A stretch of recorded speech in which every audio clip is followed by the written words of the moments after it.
Sveiki visi.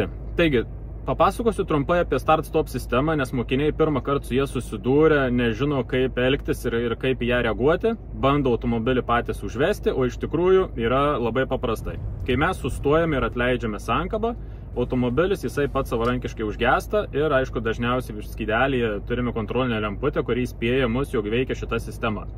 Ir mokiniai pagalvoja, kad patys užgesę yra ir jie bando užvedinėti automobilį ir, aišku, prisidirba tų klaidų, dėl to, kad jie patys dirbantį variklių vėl gesina. Ir automatiškai daryti nieko nereikia, sankabą numynus iš naujo, automatiškai automobilis yra užvedamas ir galite tęsti judėjimą.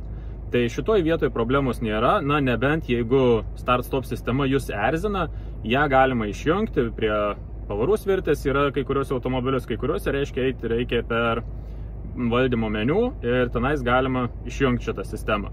Antras pliusas būtent šios sistemos yra, kai jūs užgestate ant pavaros, numynus sankabą ir išjungus pavarą, sistema automatiškai jums užveda automobilį ir galite iškart tęsti judėjimą, jums jau užvedinėti patiems nereikia.